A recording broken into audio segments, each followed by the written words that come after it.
Shavua Tov, Shalom Israel briefers from around the world. I look so forward to joining you every Monday to Thursday right here on the Israel Brief with me, Rolene Marks, as we take a look at those top stories making the headlines in Israel. We do it in partnership with these guys, Lay of the Land. And just a reminder that if you have any questions about the security situation here, about Israel in general, about Judaism, and I'll try my best to answer them, or anything, you can pop your questions in the comment section below or be in touch with us via our website. And today's audience question is a very important one. It ties in with our first story, but just a reminder, it is day 430. We still have 100 hostages that remain in Hamas captivity. Over the weekend, Hamas released another, and the family have asked us to refer to it as a proof of life video. We also know that Hamas plays psychological games with the release of these videos, but this time it was Matan Sengokar. We have proof of life that he is still alive. We want all of our hostages, all 100 of them, returned home immediately. More about the hostage situation coming up, but let's take a look at that big story dominating headlines around the world, and that is the historic collapse of the Assad regime in Syria. Now, it's quite extraordinary, and many of us who look at these events analytically are looking at the arc that you can tie from the horrific attacks of October the 7th, which were backed by the Iranians. We know that Hamas invaded southern Israel on that day, murdering, raping, mutilating over 1,200 people and taking over 250 hostage, of which 100 still remain.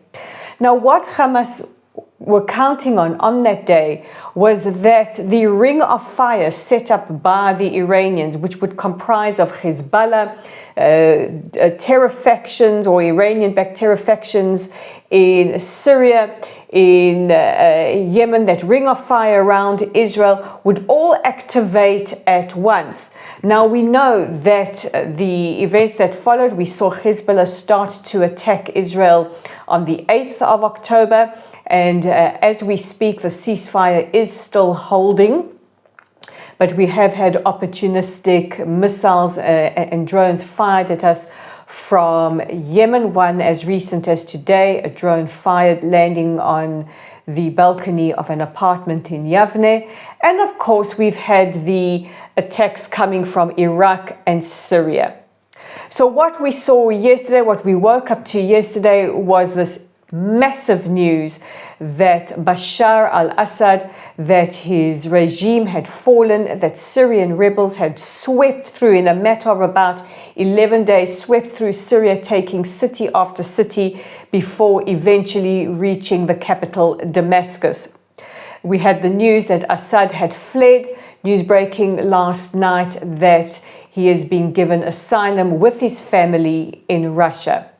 So what did Israel do? Israel, watching these events very, very carefully, it is too soon to tell how this is going to affect us, moved almost immediately to set up a buffer zone. Troops were deployed to the border to ensure that no terror organizations, Iranian-sponsored terror militias, encroached further on our borders and perhaps launched an attack through the Golan Heights. Prime Minister Netanyahu called it a historic day. In fact, he filmed an address on his YouTube channel from the Golan Heights. Israel's Shaldag soldiers secured the Syrian side of Mount Hermon. Effectively, the Syrian army had abandoned those positions there, which saw the collapse of the treaty that had been in place since 1974. And for the first time in 50 years, we had an Israeli troop presence on the Syrian side of the Hermon. So I'm going to read to you a little bit of what Prime Minister Netanyahu said from the Golan Heights. He said, The Syrian army abandoned its position. We gave the Israeli army the order to take over these positions to ensure that no hostile force embeds itself right next to the border of Israel. This is a temporary defensive position until a suitable arrangement is found. Now, the Prime Minister also stretched out a hand of peace. He said, we are willing to talk peace with Christians, with Kurds, he says with Druze and Muslims in Syria. If they stretch out a hand of peace, they will be met with the same from Israel. However, we will not allow hostile entities to encroach on our border and launch attacks on our citizens. Now, Israel's Defense Force gave warnings to Syrian civilians from about 5 southern Syrian villages, telling them to avoid the areas of military activity. Now, the Israel Air Force have struck targets in Syria. They have been striking the chemical weapon sites in order to ensure that those chemical weapons do not fall into the hands of hostile entities. And this is backed by our allies in the West, like the United States. The fall of Assad has been hailed by many, and what we have effectively seen is Iran's axis starting to collapse, a chain of events set off by the events of the 7th of October that actually nobody could have foreseen. And more about that later, coming up in our audience question. We now go to the issue of hostages, and Prime Minister Netanyahu, speaking to the Hostages and Missing Persons Forum yesterday, said that the fall of Assad could aid in securing a hostage deal. Are we seeing momentum? Well, possibly. Hamas is reported to have handed over a list of hostages that they propose to release in the first stage of a possible ceasefire deal. Israel is looking at the list. We are assessing the list, and we will possibly be sending a delegation to Cairo later today. Now, last week, Qatar re-entered the mediation. This was at the request, apparently, of President-elect Donald Trump. And his Middle East envoy, speaking earlier today, said that we hope to secure a deal to see the release of the hostages and a ceasefire before the President-elect takes office on the 20th of January. Meanwhile, while we don't have the names of the hostages, it is believed to be within the humanitarian category, and that contains the names of the elderly, children, women, the ill, and the badly wounded. From Israel, we now go down under, where Australian police are investigating 3 possible suspects in connection with the horrific setting alight of a synagogue in Melbourne in the early hours of Friday morning. Prime Minister Albanese has declared it an act of terror. Our President Herzog, spoke to Prime Minister Albanese on Friday, warning him that something needs to be done with regards to the extreme rise of anti-Semitism in Australia. And Prime Minister Netanyahu effectively blamed the Australian Labor government's increasingly hostile stance towards Israel, also mentioning that Australia had asked Israel to withdraw from territories like the Golan Heights in a recent United Nations resolution, breaking with decades of policy between Australia, the United States, and the State of Israel.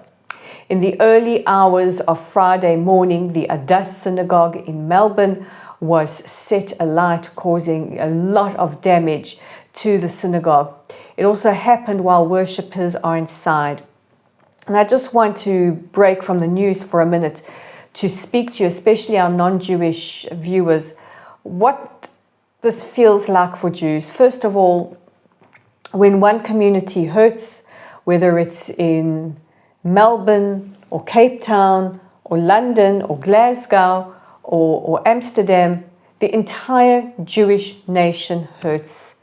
We feel that hurt very, very deeply, and I have a special affinity to Australia, having been there. I have many friends there that I love dearly, family in Australia, and it hurt tremendously. Also for Jews, the image of a synagogue burnt out takes us right back to some of the most painful memories in our history. The pogroms of Eastern Europe, the Holocaust, especially Kristallnacht, when synagogues were set alight, many of them with the congregations still inside, burnt alive, and of course more recently to the events of the 7th of October. I have been down to the south. I have reported from those kibbutzim many times, and this was a horrific flashback to these painful times in history where those who hate us know the damage of fire, not just physically, but also emotionally and psychologically does to us. And this is just horrific. And if you are in Australia, if you're watching and you're not Jewish, I ask you please to show your solidarity with your fellow Jewish Australians who are reeling from this horrific attack. From the land down under, we now go to the United Kingdom, where yesterday over 30,000 braved Storm Derek to attend the march against anti-Semitism. Beautiful sights of marches of all races, all religions, marching peacefully with Israeli flags, old Iranian flags, the Union Jack, and signs calling for the hostages to be released. Some incredible speakers, including a friend of mine, Andrew Fox, who spoke beautifully about the importance of not tolerating intolerance. And of course, in an absolute departure of scenes that we've seen from London every Saturday, marchers marched peacefully without calling for genocide, thanking the police and ending the march by singing God Save the King and Israel's national anthem, Hatikva. Thank you to all of you from the United Kingdom who came out to stand up against anti-Semitism. And I echo the words of Andrew Fox, we must not tolerate intolerance. And finally, let's go to today's audience question, and it comes from Glenn in Cape Town, who asks, what does Assad's falling mean for Israel? Well, effectively, it is a little too soon to tell. We are watching events in Syria very carefully. Of course, there is a concern that there is now this vacuum that has been created. A lot of skepticism around al-Julani, who is the Syrian rebel leader. He, of course, was a member of Al-Qaeda, also swore allegiance to ISIS. Many say he is a pragmatist and will have reformed and changed, but for us in Israel, we have to see what we call tachlis. We have to see proof of this. We anticipate any eventuality. That is why we moved very swiftly and have our troops stationed on the border. Some are expecting Israel to act as peacekeepers, whether or not we will. We have been quite emphatic that our positions there are temporary until a solution can be found. And as I said earlier, the Prime Minister has reached out a hand saying, anyone who wants to speak and deal with Israel in peace will be met with peace. But taking out that political side of things, Israelis are standing with the people of Syria.